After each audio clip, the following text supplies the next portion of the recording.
je suis pour ma part convaincu qu'il y a un inconscient collectif et que ça reste dans la mémoire des peuples et ça reste durablement, il y a des événements qui restent inscrits durablement dans la mémoire des peuples et qu'il est donc bon de connaître. Et avec vous, donc, je vais essayer de balayer 40 siècles. Alors ça va être un peu, enfin, forcément un survol, mais qui permet quand même de saisir les enjeux, sachant que je ne suis pas un géopoliticien, voilà, que je ne suis pas musulman, je ne suis pas juif, je suis chrétien. Bon, donc je ne peux pas avoir le même raisonnement que les personnes qui sont directement sur place aussi. Tout à l'heure, vous disiez qu'il y avait un jeune Gazaoui qui a passé l'été ici.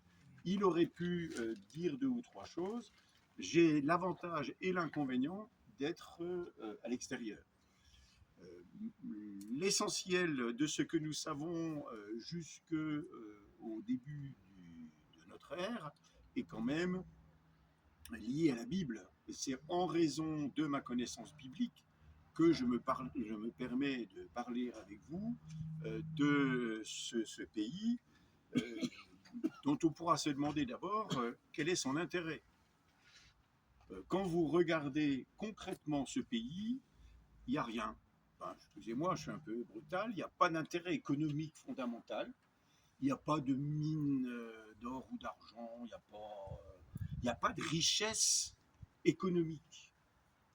La seule richesse de ce pays, c'est sa richesse symbolique, avec le fait que aujourd'hui, les 3 grandes religions monothéistes se réclament de cette terre-là. Et alors que c'est une terre toute petite, puisque c'est à la taille d'un département français. Allez, 2 si on tient encore le désert du Negev en dessous, mais grosso modo, il y a 150 km du nord au sud, c'est quand même pas énorme, quoi. Voilà. Hein. En plus, c'est un pays donc méditerranéen, c'est-à-dire plutôt avec un climat un peu chaud et sec, c'est plutôt caillouteux. Je ne sais pas si vous avez déjà eu l'occasion d'y aller.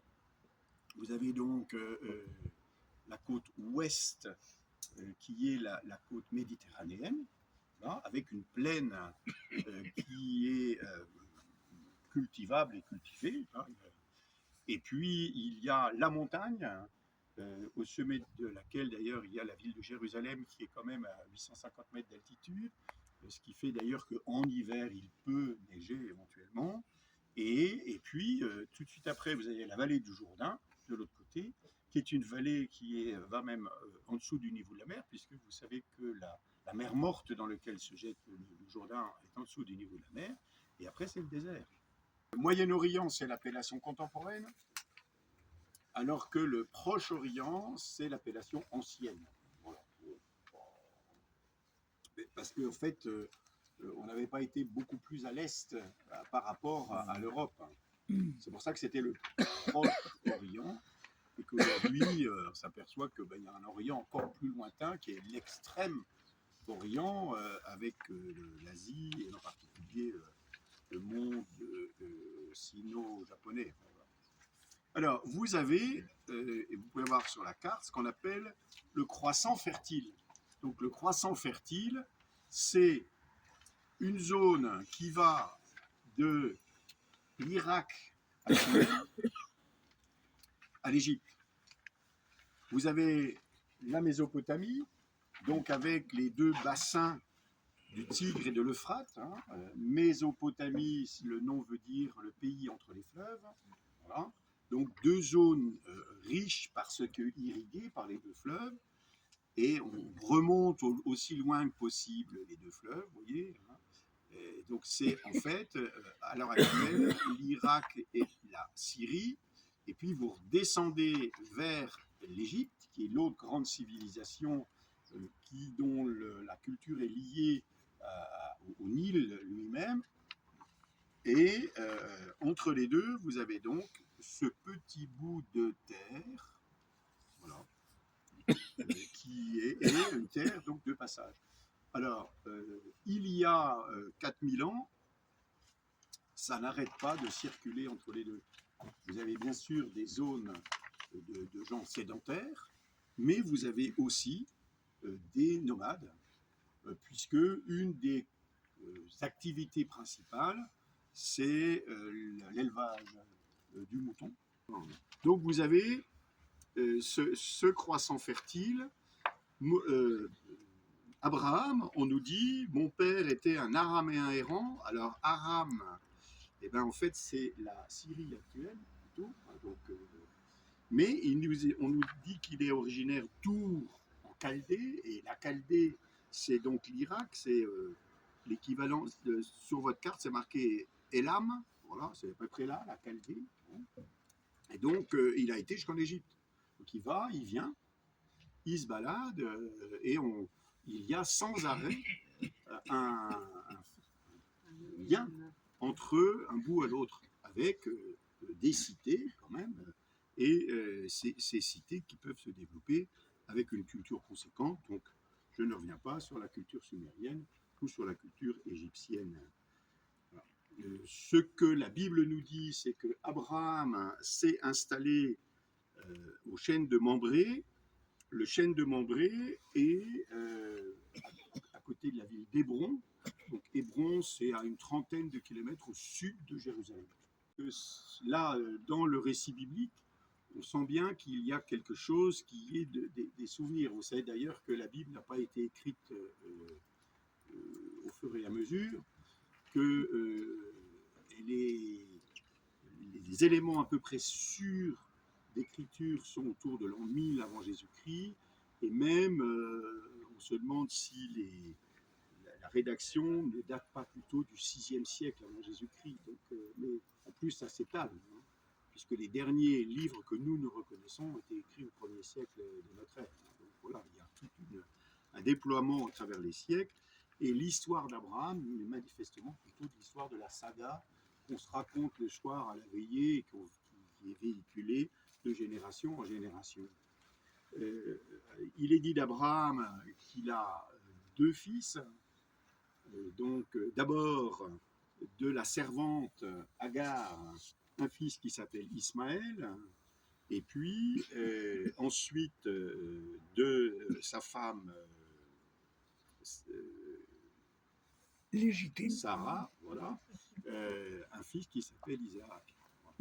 Donc, alors, traditionnellement, Ismaël est considéré comme l'ancêtre des Arabes, au sens large du terme arabe, puisque la péninsule d'Arabie, vous voyez qu'elle est quand même assez conséquente au sud de ce croissant fertile, et puis Isaac est considéré comme l'ancêtre du peuple particulier qui est le peuple hébreu. Vous avez ensuite un deuxième nom qui apparaît, donc, après Isaac, c'est Jacob, qui est dit comme un fils d'Isaac, avec 12 fils. Les historiens aujourd'hui s'accordent plutôt pour penser que ces tribus étaient des tribus diverses qui se sont petit à petit fédérées. Et on reviendra quelques siècles plus tard avec le roi David qui va assurer la fédération.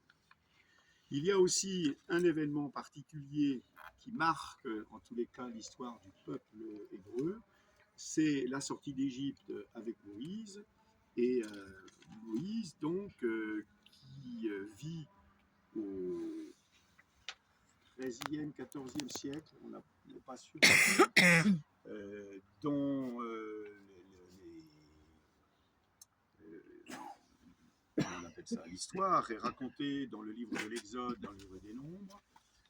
Moïse qui a manifestement un nom égyptien, Msès, Ra-Msès, c'est la naissance du dieu Ra, celui qui est né du dieu Ra. Voilà. Donc, mais que on va trouver un lien avec un mot hébraïque tiré des eaux, et peut-être que toute l'histoire de Moïse jeté au fleuve, tout ça, ça fait partie encore de la saga qui est racontée le soir à la veillée pour présenter un personnage clé, en fait, hein, dans l'histoire biblique, parce que c'est lui qui va donner la loi. Et c'est donc lui qui va organiser le peuple lui-même. Hein, vous aviez des tribus désorganisées, un homme qui permet de passer de l'esclavage à la liberté. A-t-il conduit l'ensemble du peuple ou n'a-t-il conduit qu'une tribu? Là encore, il y a des discussions possibles. Donc il y a une saga, si vous voulez, hein, qui se met en place, qui se développe. Par contre, tout de même, il y a une particularité qui est que Moïse arrive avec le culte au Dieu unique. Et là, c'est la spécificité de la Terre Sainte. C'est là que naît véritablement le culte au Dieu unique. J'ai trouvé un jour dans une bibliothèque, quand j'étais étudiant, un ouvrage intitulé « L'antisémitisme de Moïse à nos jours », parce que cette particularité du monothéisme va entraîner un regard de la part des peuples qu'il côtoie, d'étrangeté, voilà, puisque tous les autres peuples sont polythéistes et donc ne peuvent pas imaginer qu'il n'y ait qu'un seul Dieu.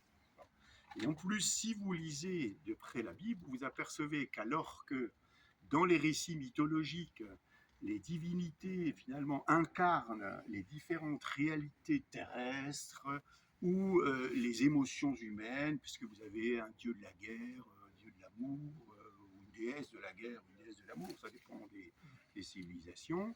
En fait, tout ça, c'est le reflet des activités humaines et des émotions humaines. J'ai trouvé il y a quelques années, est-ce que c'est un numéro de Science et Vie peut-être, intitulé « Et l'homme créa Dieu ». Voilà. Or, justement, toute la Bible veut montrer que le Dieu unique est au-dessus de toutes ces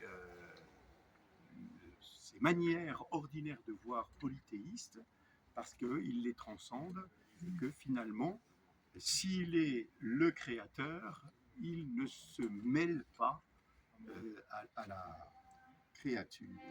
Pour 100 des cas, le nombre est symbolique. Et alors, je vais vous donner un exemple flagrant, beaucoup plus tardif. Au moment où Jésus est présenté au temple, on nous dit qu'il y a la prophétesse Anne, et on nous précise, demeurée veuve après 7 ans de mariage, elle avait atteint l'âge de 84 ans. Et c'est justement le demeurer veuve après 7 ans qui vous permet de comprendre, puisque 84, c'est 12 fois 7. Et c'est une perfection de l'âge. En fait, 1, c'est la divinité. 2, c'est l'humanité, homme-femme, la dualité homme-femme. 3, c'est aussi la divinité, parce que c'est 1 plus 2. Et voilà pourquoi aussi, dans l'Ancien Testament déjà, on parle du Dieu 3 fois saint. D'autant plus que dans le monde hébraïque, le superlatif se dit en doublant le mot. Par exemple, vous voulez dire une période longue, vous dites les siècles des siècles. Vous voulez dire le grand roi, vous dites le roi des rois. L'endroit le plus sacré, le saint des saints. Voilà.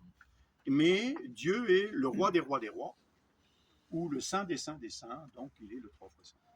Ça, c'est. Alors, 4, c'est le monde. C'est 2 fois 2 en plus, 4. Mais c'est aussi. Il y a les 4 points cardinaux. Vous avez les 4 éléments. Donc, c'est pour ça d'ailleurs que dans la symbolique, on a gardé le carré comme représentant du monde. Si les cloîtres dans les abbayes sont carrés, c'est bien pour montrer le monde nouveau dans lequel on doit être. 5, c'est l'être humain. Parce que, dans sa personnalité, parce qu'il y a 1, 2, 3, 4, 5 extrémités. Et oui, 6, soit vous le voyez comme une perfection 2 fois 3, donc c'est l'alliance de l'humanité et de la divinité, soit vous le voyez comme une imperfection 7 moins 1. Par exemple, quand on vous dit dans l'Apocalypse que la bête a comme chiffre 666, en fait, il y a 3 fois 6, c'est l'imperfection qui se prend pour Dieu. 7, c'est 4 plus 3, donc c'est le monde et la divinité, et c'est la perfection du temps. Alors en plus, la semaine fait 7 jours. Et si la semaine fait 7 jours, c'est parce que c'est la phase de la Lune qui fait 7 jours. 8, c'est l'éternité, puisque c'est 7 plus 1. Et d'ailleurs, encore aujourd'hui, l'infini, vous l'écrivez avec un 8 couché, voilà, en mathématiques. 9, c'est encore un signe de la divinité, puisque c'est 3 fois 3. Et que c'est pour ça qu'on vous parle des 9 cœurs d'ange, par exemple.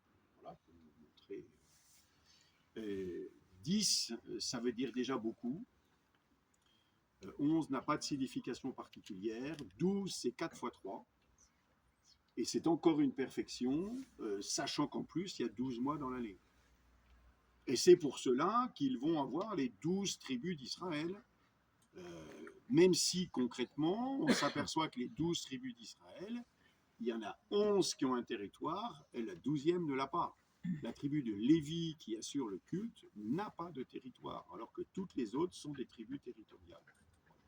Donc ça, après, là, on rentre, donc 40, c'est 4 fois 10, c'est pour ça que je dis, c'est la maturité, c'est pour ça qu'ils ont passé 40 années dans le désert, soi-disant, enfin, voilà, mais qu'après, on a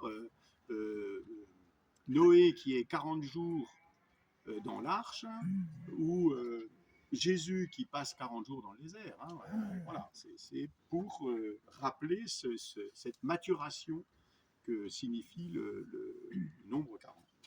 Moïse, l'entrée dans la terre promise. D'ailleurs, si vous lisez le livre de l'Exode, Moïse n'entre pas en terre promise. Il va rester sur le mont Nebo, où aujourd'hui encore, donc le mont Nebo est un lieu privilégié. Et c'est Josué qui va faire entrer le peuple dans. Alors c'est une notion importante aussi, la terre promise. Et là encore, un des motifs des difficultés que nous rencontrons aujourd'hui, c'est qu'il y a la mémoire d'une terre qui a été promise. Voilà. Alors, je vous ai mis un extrait là du livre de Josué, hein, où, voilà, je vous le lis avec vous. Hein. Ensuite, vous avez passé le Jourdain pour atteindre Jéricho. Les chefs de Jéricho vous ont fait la guerre, ainsi que de nombreux peuples. Alors, il y avait en fait déjà des gens. Quand tout ce beau monde s'installe, après avoir traversé depuis la Mésopotamie jusqu'à l'Égypte, il y a des gens qui habitent là. Alors, ce n'est pas des gens qui ont une population tellement dense qu'on doive comment dire, écarter trop vite, mais il y a quand même déjà des gens qui sont là. Alors, on nous les cite. Hein. Les Amorites, alors les Amorites sont considérés plutôt à l'est du Jourdain. Les Périzites, les Cananéens, ce sont ceux-là habituellement qu'on estime habiter la montagne de la montagne qui est la chaîne centrale, voilà. Et Hittites, alors les Hittites plutôt au nord, dans la Turquie actuelle, les Girgashites, les Hivites, les Jébuséens plutôt donc autour de Jérusalem, voilà.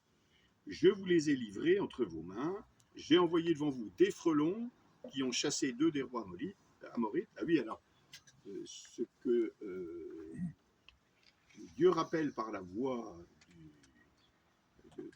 du chef, c'est que ce ne sont pas eux qui ont battu, c'est lui qui a combattu pour eux.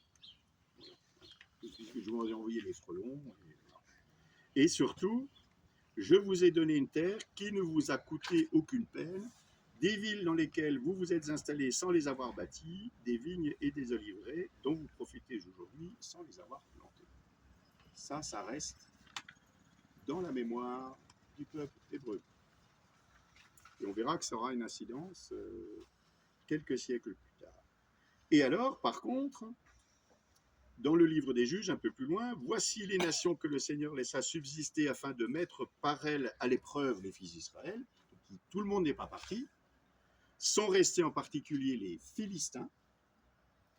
5 villes sont connues parce que les Philistins, en fait, qui sont un peuple qui manifestement est venu de Crète et qui se sont installés là, un peu avant finalement Moïse. Il semble que les Philistins aient été repoussés par les Égyptiens. Ils auraient voulu s'installer au bout du delta du Nil. Ils ont été repoussés, donc ils ont été un peu plus à l'est. Et là, ils ont réussi à s'installer. Et ils ont, à ce moment-là, une force militaire plus importante parce qu'ils maîtrisaient mieux l'usage du fer. Donc, dans les villes philistines, nous avons une ville qui s'appelle Ashdod, une ville qui s'appelle Ashkelon, une ville qui s'appelle Gaza, et 2 autres dont j'ai oublié le nom, mais c'est pas grave, vous pouvez les retrouver. Donc, vous avez, c'est pour ça qu'on parle de 5 princes des Philistins, parce qu'il y a 5 villes principales chez les Philistins. Tous les Cananéens, les Sidoniens, donc c'est en fait les Phéniciens dessus, voilà, et les Hivites qui habitaient la montagne du Liban. Ces tribus étaient déjà plus ou moins installées et ont fini par se fédérer. Alors nous avons le livre des Juges où on nous raconte différents épisodes avec des figures un peu particulières. Alors non pas juge au sens judiciaire du terme, mais au sens de celui qui donne le droit. Aujourd'hui, le juge, pour nous, est celui qui applique le droit, mais s'il l'applique, il dit le droit. Je me tourne vers l'avocat qui est ici. Normalement, c'est ça. Le juge dit le droit. C'est-à-dire qu'il dit le droit qui a été édicté auparavant. Mais là, à l'époque, le juge dit le droit, c'est-à-dire que c'est lui qui conduit le peuple. On s'aperçoit aussi, que, entre parenthèses, qu'on a des figures masculines, mais aussi des grandes figures féminines dans le livre des juges. Je vous invite, vous savez, le livre des juges, ça se lit comme un roman policier. Mais surtout, en fait, toutes ces tribus vont finir par se fédérer en se choisissant un roi. Le premier roi qui va être choisi, c'est le roi Saül, qui ne va pas faire l'unanimité, notamment parce qu'il a un caractère de chien. C'est un type qui est violent, en fait, impulsif. Et si vous lisez alors les livres de Samuel, là encore, ça se lit comme un roman policier, les livres de Samuel. Et vous avez dans les livres de Samuel la rébellion d'un petit jeune, un certain David, qui va en fait prendre le pouvoir à la place de Saül, qui va être reconnu comme roi, loin comme roi. Mais David, en fait, c'est le roi qui reste dans la mémoire d'Israël comme celui qui a réussi à faire l'unité des 12 tribus. C'est celui qui est le seul à avoir réellement pu faire en sorte que les 12 tribus soient ensemble. Derrière lui, alors c'est facile pour retenir David, c'est 1000 avant Jésus-Christ. Bon, et c'est d'ailleurs à partir de là qu'on rentre véritablement dans l'histoire d'Israël. Avant, on est dans une préhistoire, et donc avec plus ou moins légendaire, je vous parlais de saga, là on rentre dans l'histoire, et on peut d'ailleurs, à partir de David, mettre des dates, comparer avec les royaumes voisins, et voir un peu qui fait quoi et qui est qui. Voilà. Et derrière David, il y a son fils Salomon. Salomon, qui reste comme aussi un grand roi. Alors David, on nous dit qu'il a régné 40 ans. Alors c'est pareil, il a régné 40 ans, tiens, comme par hasard. Et Salomon qui a régné 30 ans, Salomon reste dans la mémoire collective comme un roi sage. D'ailleurs, le nom de Salomon veut dire l'homme de paix. Et manifestement, on est dans une période où la vie est calme et sereine. Voilà. Donc, alors c'est Salomon qui fait construire le fameux temple. Sachant que je vous ai parlé d'une terre promise, il y a finalement dans ce qui fait la conscience collective d'Israël, trois mots, un pays, un temple pour un Dieu et un roi. Lequel roi est le lieutenant de Dieu, au sens premier du terme, celui qui tient lieu, c'est-à-dire qui est le représentant. Et on voit bien, par exemple, quand vous lisez l'histoire de David, que David a bien conscience qu'il n'est là que grâce à la force de Dieu. Et dans l'époque de Josué, vous avez un certain Amalek, il y a une tribu dont le roi s'appelle Amalek, et donc les Amalécites, qui va être en opposition avec une des tribus d'Israël, et le résultat va être on extermine tout le monde. En fait, après Salomon, il y a, à la mort de Salomon en 931, vous avez une partition du pays. Grosso modo, vous avez 10 tribus qui se séparent de la 11e, sachant que la 12e, c'est la tribu de Lévi, donc qui est pour le culte.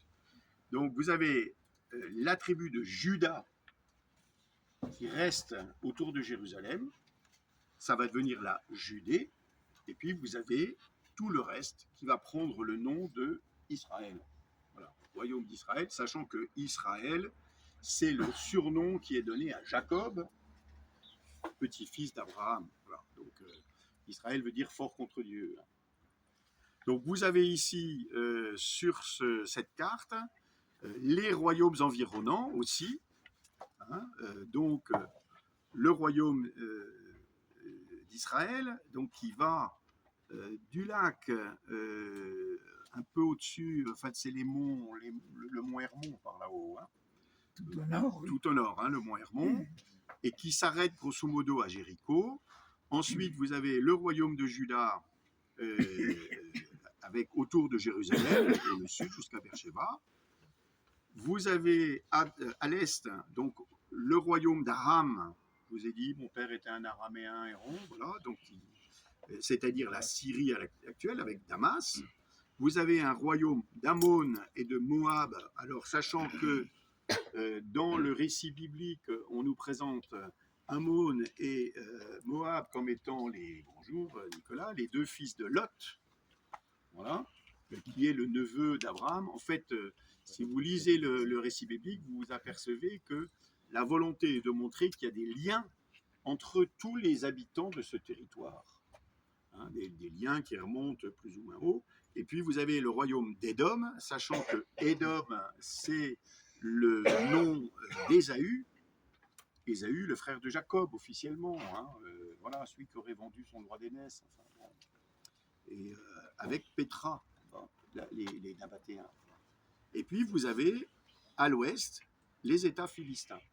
Alors regardez bien cette carte, parce qu'en fait, c'est la carte qui va servir aujourd'hui de point de repère pour la constitution de l'État d'Israël. En fait, premier malheur, entre guillemets, c'est qu'en 723, Samarie est prise par les armées assyriennes. Donc, on est, n'oubliez pas, le croissant fertile, coincé entre deux grandes civilisations. Au nord, donc, la Mésopotamie. Alors, il va y avoir des empires plus ou moins forts qui vont se développer.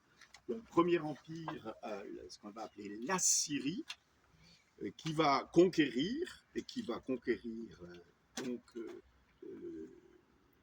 Samarie, donc la ville de Samarie étant la capitale du royaume d'Israël. Vous avez entendu parler des Samaritains, parce que évidemment, à une époque, il va y avoir une région qui va rester la Samarie. Et alors, parce que interdire le passage de la frontière, ou faire payer une taxe pour le passage de la frontière, on va pouvoir reconnaître aussi si vous êtes du nord ou si vous êtes du sud à l'accent. Il va y avoir quand même aussi une double question que je vous évoque rapidement. La question des mariages mixtes, non pas au sens que forcément il y a un homme et une femme pour un mariage, mais peut-on se marier avec des non-juifs? Et là, ça va, voilà, parce que évidemment, nous sommes au milieu d'une population, parce que les Cananéens, ils sont quand même toujours là. Il y a des villages encore avec des Cananéens. On n'a pas réussi à faire en sorte que tous les habitants soient considérés comme des juifs. Hein. Et donc,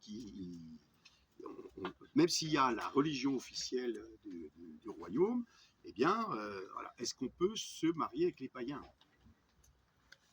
Et puis, il va y avoir donc aussi la tentation idolâtre, c'est justement, il y a des gens qui se disent, après tout, chez les païens, peut-être qu'on pourrait quand même voilà, faire quelques offrandes à la déesse Astarté, parce que peut-être qu'elle sera plus bienveillante que... Voilà.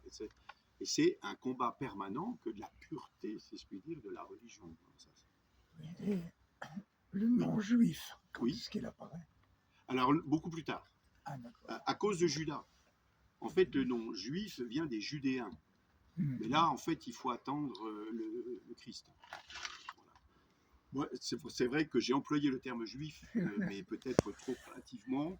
Volontiers, je parle plutôt des Hébreux, et, parce que le terme est plus neutre aujourd'hui, en tous les cas. C'est-à-dire qu'aujourd'hui, ce qui est terrible, c'est que le mot juif est chargé aussi d'un poids symbolique et historique.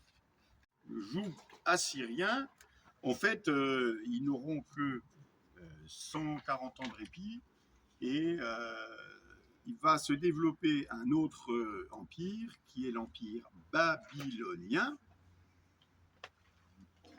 Et en 589, Jérusalem est prise par les armées babyloniennes.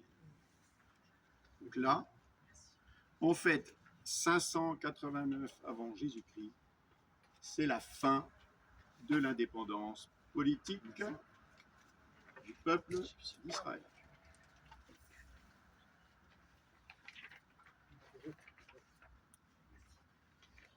La plupart de l'élite est exilée en Babylonie. Ça va être très difficile pour eux de se retrouver ainsi. C'est-à-dire que le petit peuple reste sur place. C'est l'élite qui est exilée.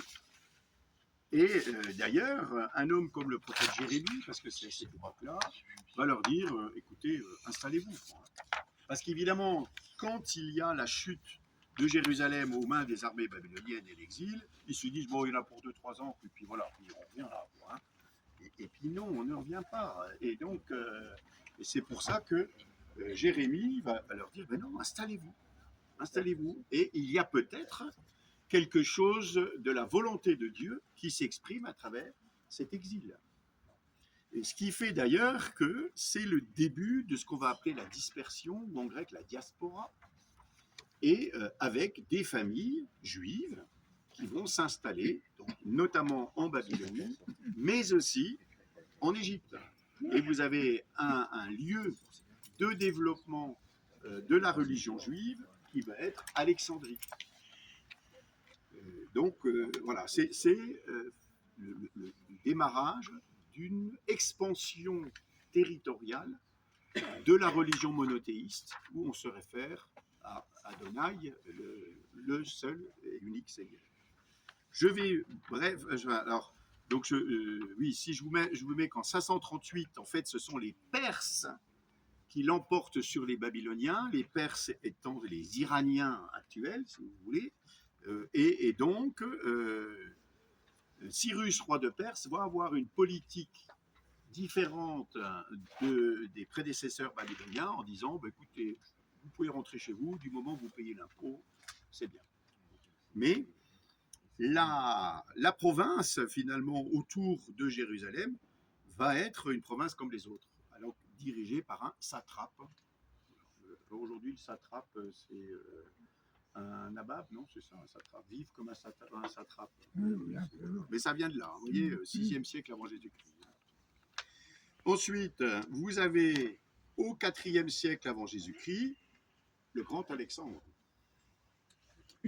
Et Alexandre qui va, à partir de la Macédoine, conquérir tout l'empire perse.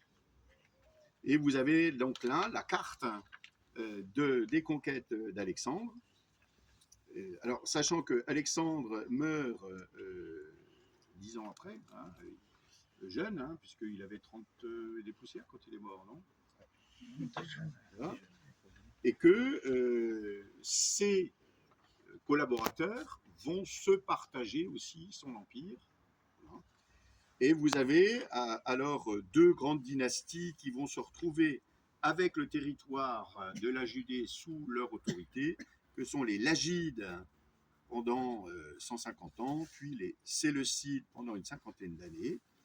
Et vous avez ainsi quelques révoltes régulièrement, parce qu'il va y avoir une tentation pour les habitants, ceux qui disent il faut faire comme tout le monde, et donc eh bien, adoptons les mœurs de nos occupants, et en particulier faisons du sport.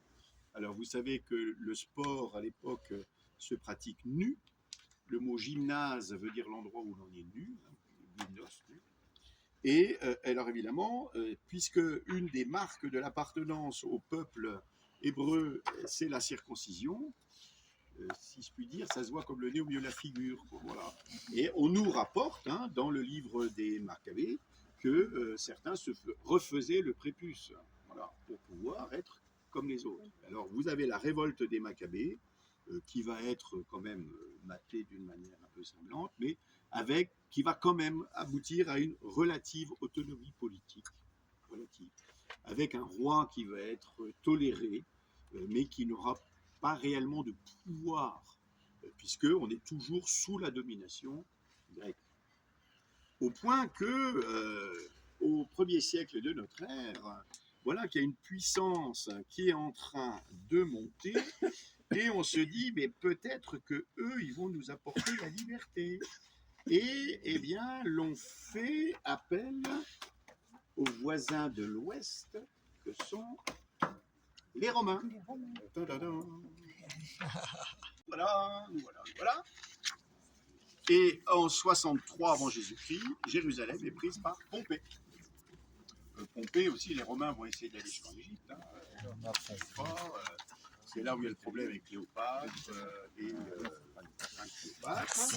Alors simplement, donc les Romains viennent.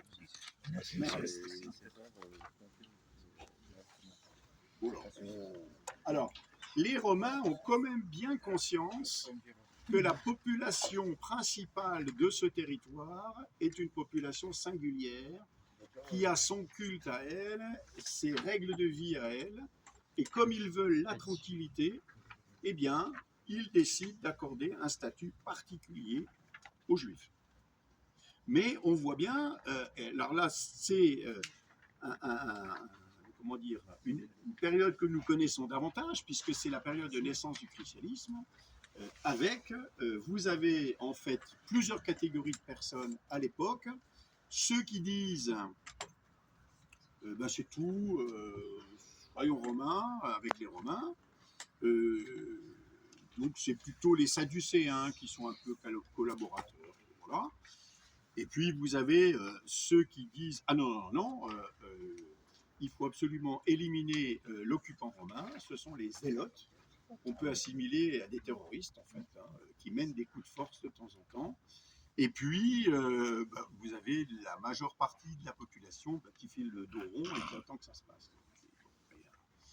Alors, vous avez effectivement, comme toujours, des collaborateurs. Les collaborateurs les plus infâmes étant ceux qui récupèrent les impôts, les publicains.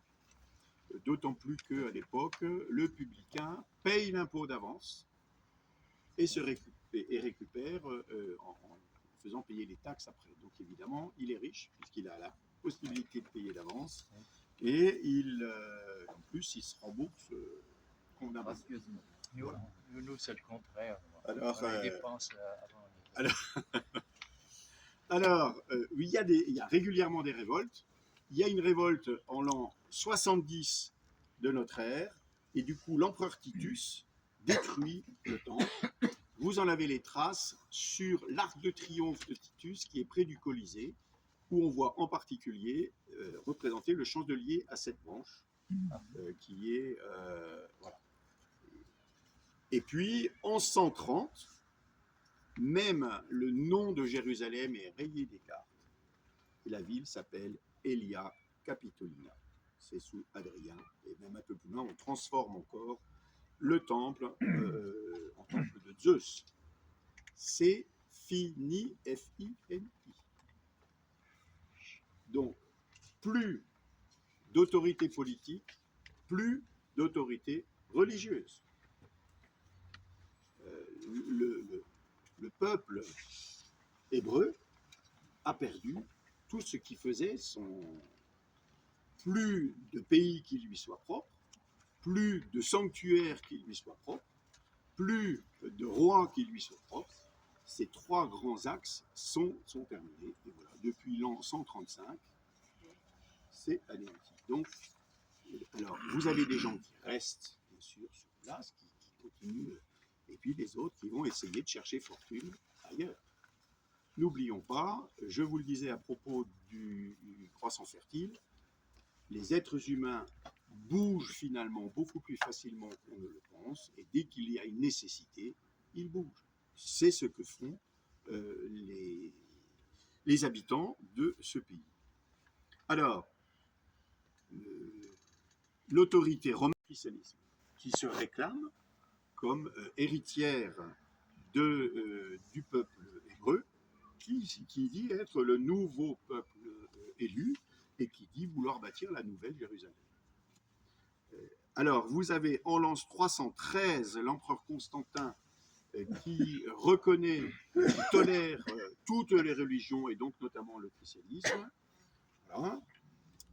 Ensuite, alors je vous passe les soubresauts parce que vous avez en 395 le partage de l'Empire en deux, repartage, parce que Constantin avait déjà réussi à réunir sous une même autorité l'Empire, parce que juste avant lui, Constance Chlore, encore, qui est son père, qui est connu ici, puisqu'il a la il y avait les deux Augustes et les deux Césars.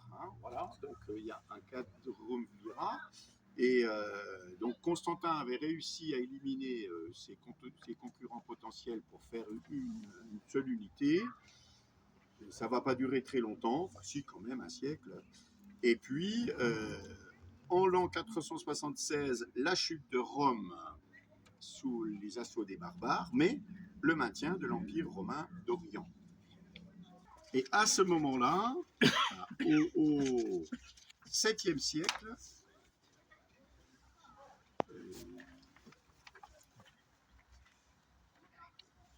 il y a un sursaut de pouvoir du côté des Perses avec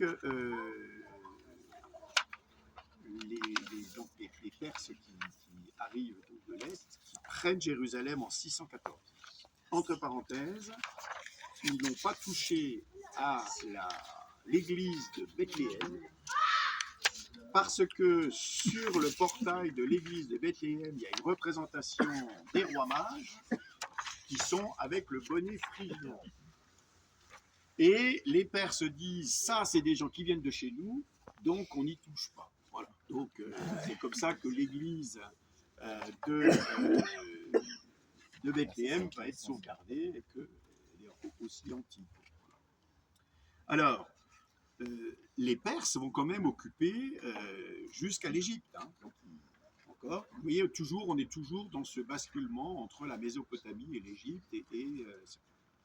Alors, sachant que à partir de l'an 632, vous avez donc une puissance militaire qui se développe, qui est la puissance arabe. Galvanisée par le message de Mahomet, Mahomet meurt en 632 Et n'oubliez pas qu'en 732, Jean-Pierre, en 732, ils sont à Poitiers. Vous voyez la puissance en un siècle. Les armées arabes conquièrent l'essentiel. Voilà. En tous les cas, l'Arabie évidemment c'était déjà, mais aussi au nord. Vous voyez, je vous ai mis en vert, hein, c'est les territoires, voilà. Et puis ils partent à l'ouest. Et ils vont en fait aller jusqu'en Espagne. Et puisque l'Espagne, au 8e siècle, au début du 8e siècle, est conquise par les Arabes, et il faudra attendre 7 siècles, un peu plus, 7 siècles et demi même, pour que elle redevienne chrétienne. Voilà, hein. 1492. 1492. Voilà. Alors, en 638, Jérusalem tombe aux mains des Arabes. Sur place, n'oublions pas encore, il y a des gens qui y habitent. Et maintenant, la plupart d'entre eux sont chrétiens. Ils ont été convertis au christianisme, et, puisque les juifs se sont dispersés. Alors, il y a quelques familles juives qui sont là. Il y a surtout des familles chrétiennes. Et il va y avoir, en fait, une imposition de la religion musulmane. Alors, dans certains endroits, les chrétiens vont réussir à tenir. Dans d'autres, ils ne le pourront pas. Mais vous avez quand même, dans la Galilée actuelle, des familles qui étaient restées des familles chrétiennes, de vieille date. Voilà. Le Liban, il y avait aussi, au Liban actuel, il y avait des familles chrétiennes qui étaient restées en Syrie, et encore, voilà, mais elles sont fragilisées face à... Alors, il y a une double raison de fragilité pour les chrétiens. D'abord, présence forte des familles arabes, enfin des forces arabes, et surtout aussi une des divisions internes, parce que les communautés chrétiennes se réclament tantôt de l'un, tantôt de l'autre, et voilà, reconnaissent une autre. Le sursaut des croisades, hein, où en fait, d'après ce que j'ai compris, les papes, hein, en ayant marre de voir les chrétiens se disputer entre eux pour des questions de territoire, pendant le système féodal, hein, on se bouffait le nez d'une cité à l'autre, eh bien, il dit, mais attendez, là-bas, on a un problème, c'est que depuis plus de 300 ans, eh bien, le tombeau du Christ est entre les mains de mécréants. Donc, allons-y. Et voilà donc qu'en 1099 est fondé le royaume latin de Jérusalem. Les relations d'ailleurs avec les musulmans vont être des relations suivant les périodes tranquilles ou au contraire un peu plus agitées. Mais par exemple, la relation entre le roi Baudouin de Jérusalem et l'émir Saladin reste comme des relations de noblesse. Enfin voilà, hein, Saladin reste effectivement dans la mémoire aussi un grand personnage. Mais un siècle après, voilà, c'est la fin, puisque bon, petit à petit, alors, je vous passe l'histoire des croisades, mais c'est la fin de la présence croisée définitive, c'est 1291, avec l'arrivée à ce moment-là d'une puissance. Donc, en fait, arrive par le nord une population turque. Alors l'histoire des Turcs est aussi une histoire assez longue parce que les Turcs viennent du centre de l'Asie et se sont progressivement descendus vers le sud. Et puisque vous avez le Turkménistan, le Turkistan, voilà, hein, et puis ils ont fini par arriver dans ce qui est la Turquie actuelle, hein, mais qui à l'époque était donc sous régime d'abord chrétien et ensuite arabe. Voilà. Il y avait un sultanat, effectivement. Et en fait, l'Empire ottoman, à partir de la fin du XIIIe siècle, va régner sur l'ensemble. Voilà. Donc, l'Empire ottoman va se développer petit à petit. Alors, je vous ai mis que une représentation que j'ai trouvée sur Internet. Hein, tout ça, c'est Madame Wiki qui m'a renseigné. Donc, l'Empire ottoman en 1683, avant d'entrer dans sa phase de déclin, et quand même que il y a une partie de l'Europe. Hein, alors, il y a deux batailles célèbres. Il y a d'abord 1453, la prise de Constantinople, hein, par les Turcs. Et donc là, c'est la fin, mais aussi les Juifs. Donc, il va y avoir quelques tentatives d'installation de Juifs en Terre Sainte. Voilà. Il va y avoir des révoltes, notamment en Judée, au début du XVIIIe.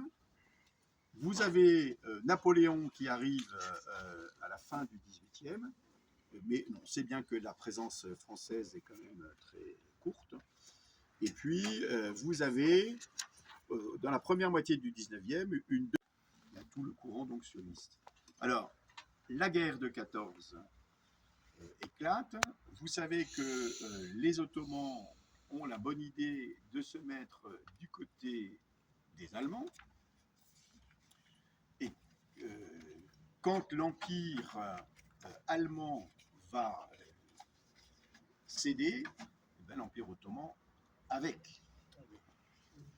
Et il y a encore une, rassurez-vous, il y a encore une carte. Ils ont tout partagé. C'est quand même dommage. Après les frontières. Puis à la fin de 1918. Carthagène. Les frontières de Syrie, de Fin, Merci. Alors, les territoires qui étaient sous domination ottomane sont répartis entre les puissances européennes. La France va se retrouver avec un protectorat sur le Liban et la Syrie, si mes souvenirs sont bons. Oui, oui. Et l'Angleterre va se retrouver avec un protectorat sur la Palestine et l'Arabie aussi. Voilà.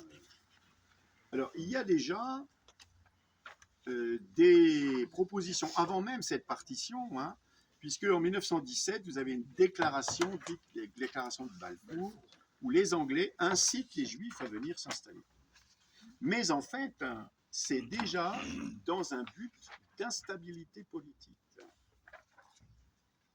Et les Anglais disent, mais venez donc vous installer, parce que ça contribuera à désorganiser la puissance ottomane. Et vous avez, ça c'était réussi. à partir du protectorat anglais, donc une bienveillance des Anglais à l'égard des Juifs. Et vous avez d'ailleurs de nombreuses familles juives qui commencent à arriver. Mais il oublie toujours, Jean-Pierre, il le fait exprès. Et alors, vous avez, par exemple, une famille comme la famille Dayan, qui est arrivée après la guerre de 14, tranquillement. Ce sont des gens qui arrivent tout à fait régulièrement, qui achètent des terrains, qui,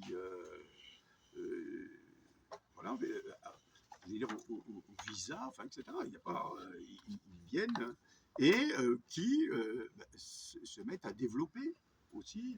Alors, il y a une volonté nette de la part de ces familles qui arrivent de prospérer. Et comme ce sont des familles qui ont une autre expérience, puisqu'elles viennent d'Europe, eh bien, elles vont employer d'autres techniques, notamment d'exploitation agricole, que celles qu'on pratiquait là, où en fait, à l'époque, de quoi vivent les gens? Quelques moutons, quelques chameaux, quelques oliviers, et puis c'est tout.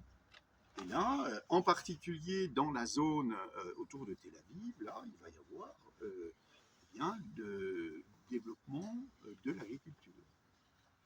Alors, je ne sais pas à quelle époque exactement est venue l'idée du goutte à goutte sur les cultures. Il me semble que c'est entre deux guerres, mais il faudrait vérifier. Hein, c'est-à-dire l'économie de l'eau. Parce qu'à l'époque, dans les oasis, par exemple, du désert, on avait les systèmes de rigole, et puis on fait couler l'eau tantôt à droite, tantôt à gauche.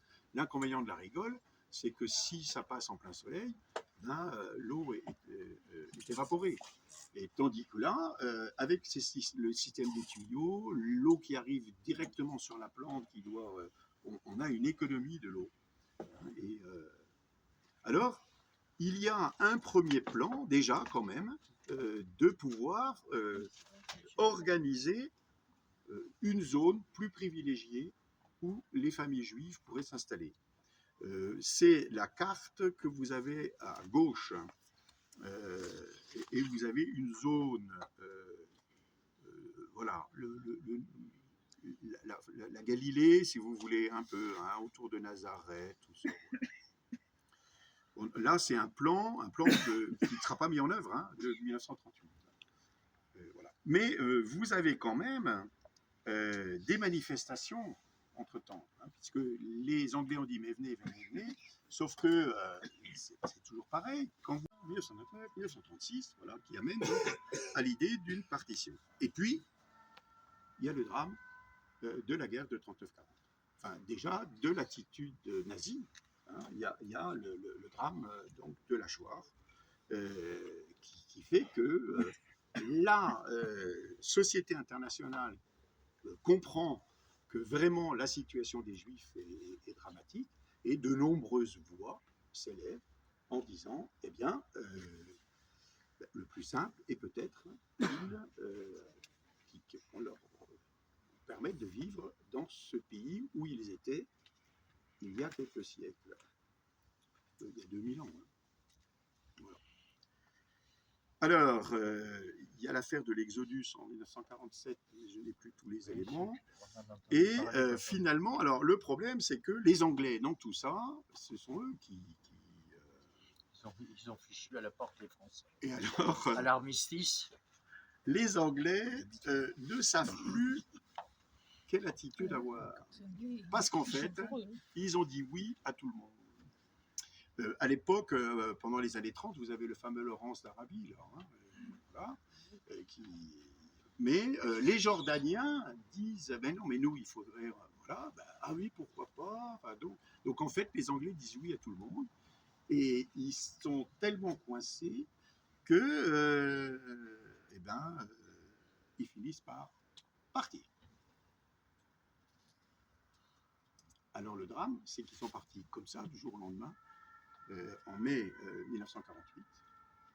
Et à ce moment-là, eh bien, il y avait quand même, en 3 ans, il y avait eu le temps d'organiser un gouvernement israélien. Et au départ des Anglais, a été proclamée l'indépendance d'Israël